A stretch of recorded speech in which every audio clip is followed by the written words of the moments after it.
desintaseko eneko Astigarragari emango diogu hitza. Berak software librearen aukerei buruz hitz egingo dugu eta eneko nahi duzunean.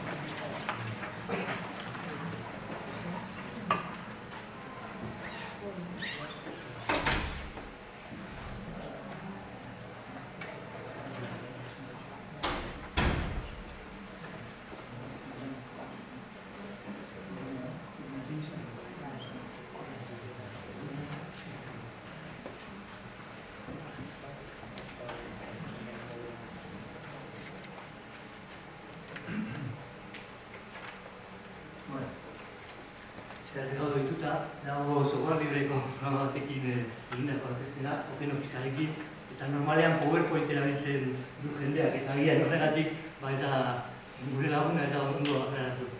Bueno, hasi baino lehenago, justo atzo berriak zekarren artikulu bat gai honi buruz, Josu Baliñok idatzitakoa, euskerazko doako baliabideak, balako zerbait, eta ofilimatikan eta munduan, internet munduan euskeraz dauden produktuak aipatzen ditu.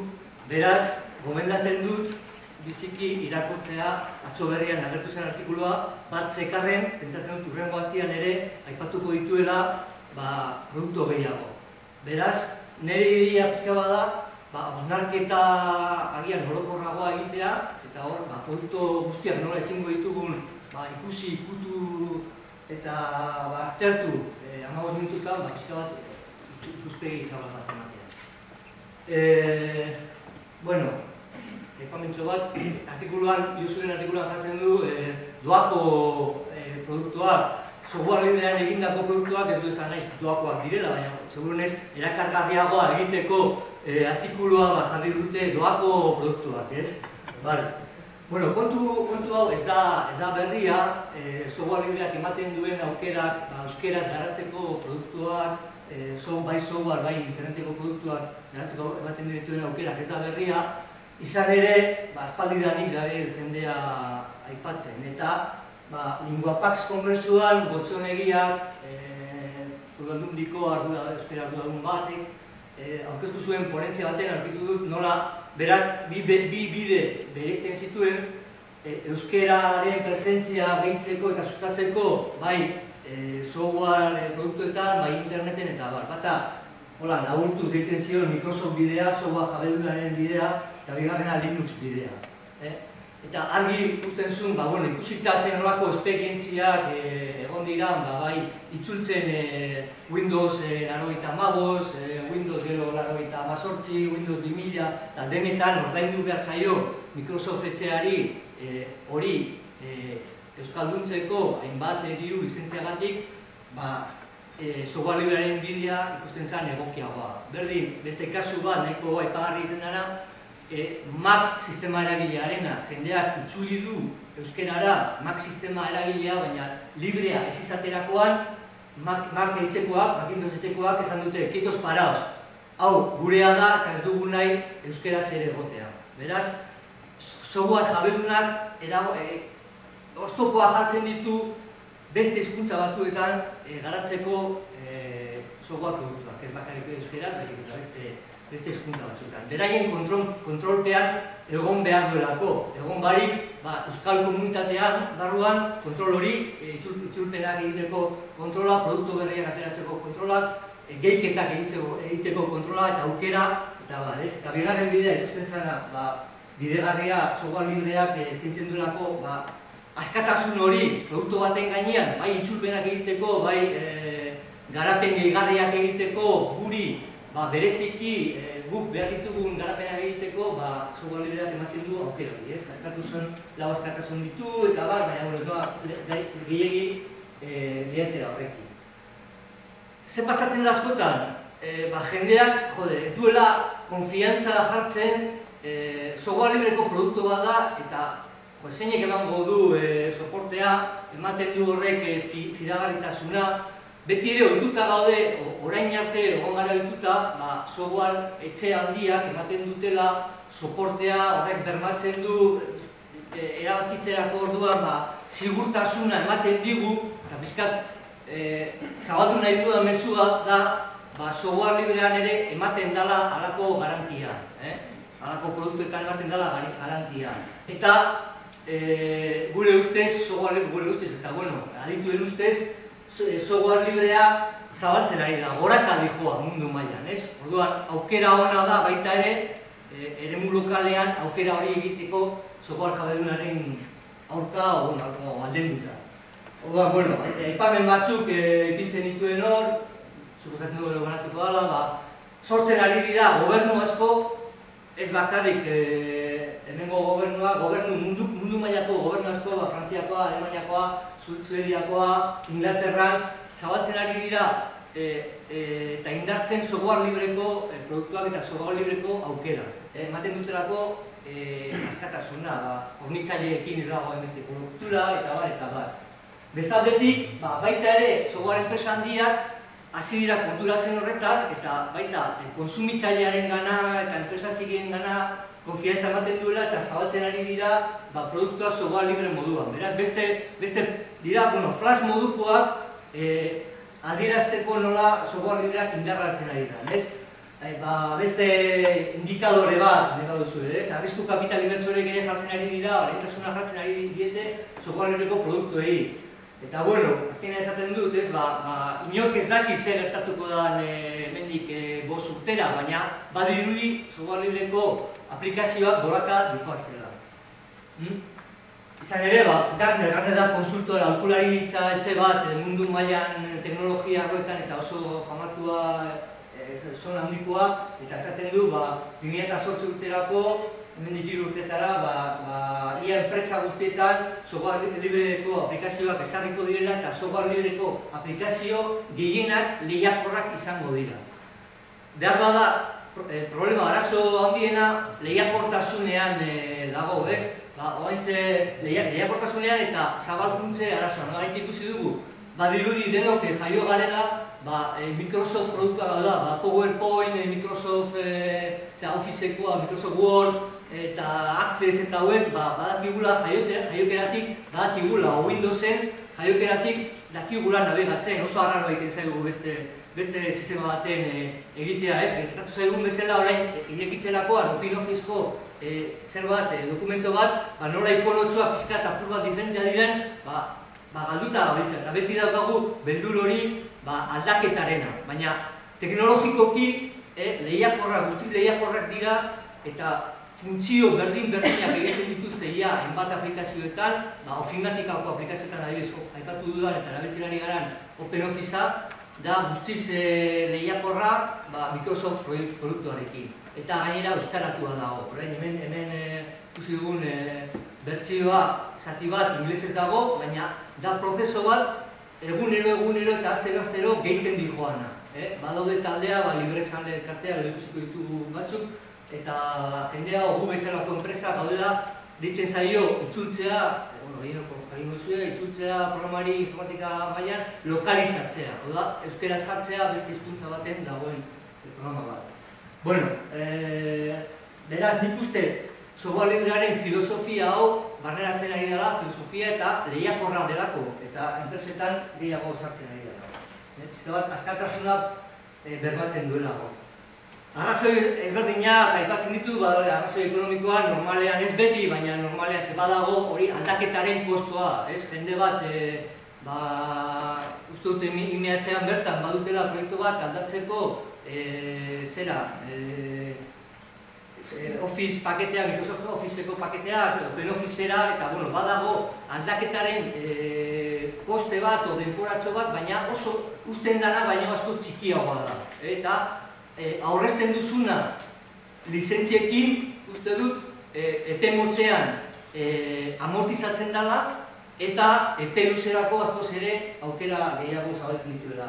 Arrazoi teknologikoa, normalean jende asko dago begiratzen, eta teknologikoki guztiz lehiakorrako hobeak dira aplikazio asko, berrikuntza askoz gehiago egiten dira, libre izaterakoan edo nor gehitu dezake bere berrikuntza, bai hizkuntza aldetik egon barik zain noiz Microsoftek itzultzen duen Explorer aplikazioa, gaur bertan aurkeztu dan Mozilla, Firefox da aplikazioa navegatzeko interneten parekatu daitekena Explorerakin, hori gaur bertan aurkeztu da, eta ia euskeratzen lanak aurreratuta daude eta berehala kaleratuko da.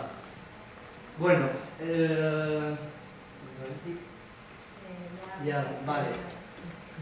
orduan, baina euskera aldetik, pizkat saldu dudan mezuaren hilduaren, lehiakorra eta aukera ezin hobea dela. Euskarazko softwaren lan egiteko software librea erabiltzea. Eta orduan, aipatuko ditut baita ere, nola egin, problema, esan dute behin baino egietan, aldaketaren sistema batetik eta edozein gauzatan aldatzea kostatu egiten zaigu.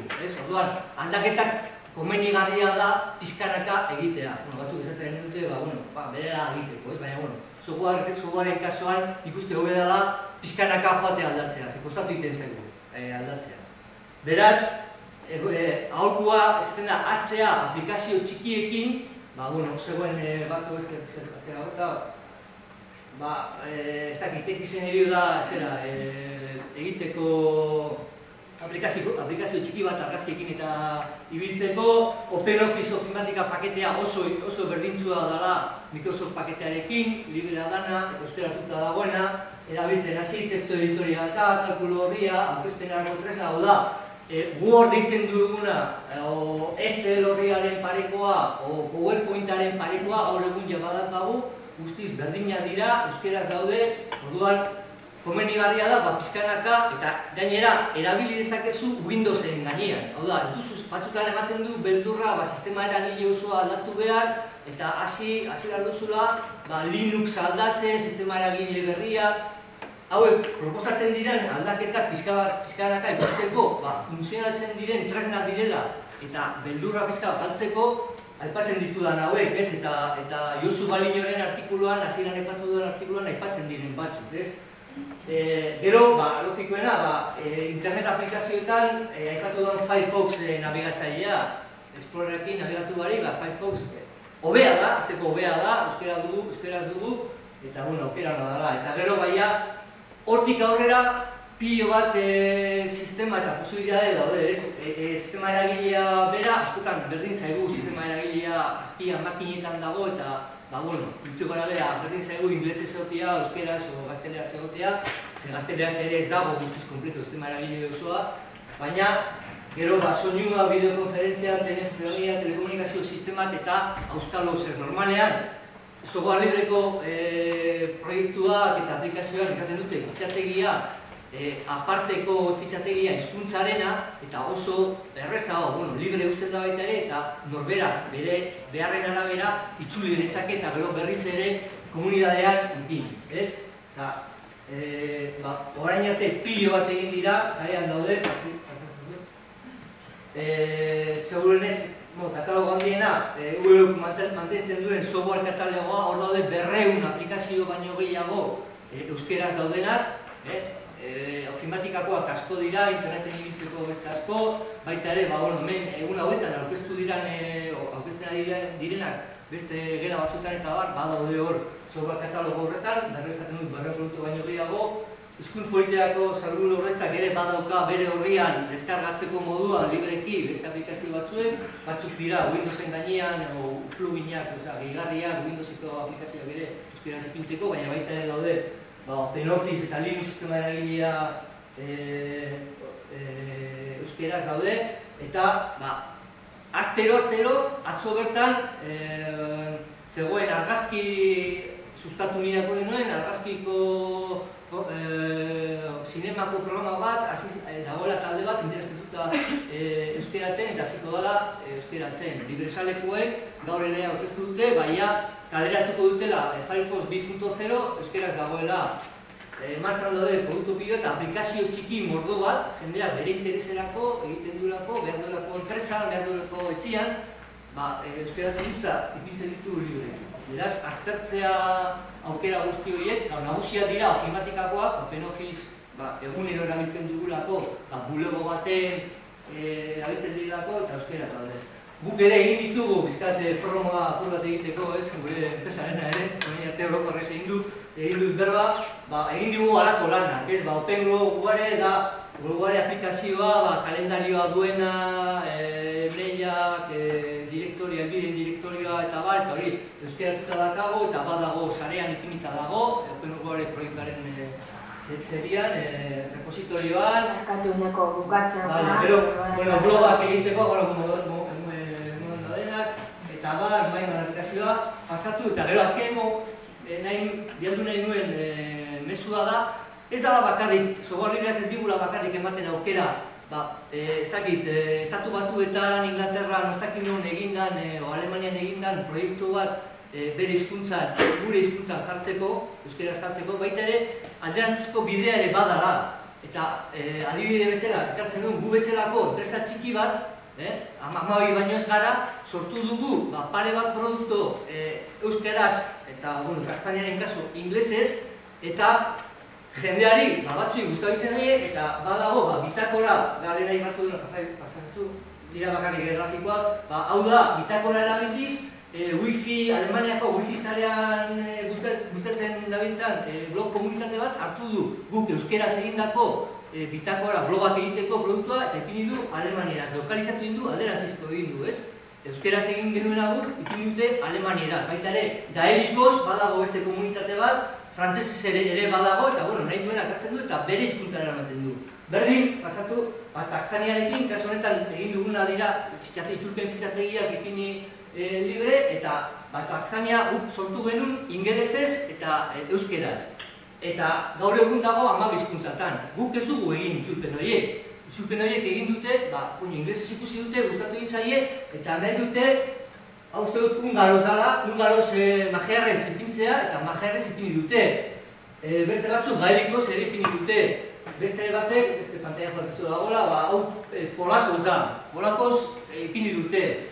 Hau da, beste aukera ematen duen, beste txiki bat, hemen aldamenean dagoen Eibarren, mundura zabaltzen da software libreari esker. Eta hori da pizkat bigarren mezuaren, bigarren eman nahi nuen mesua. Eta beste egin.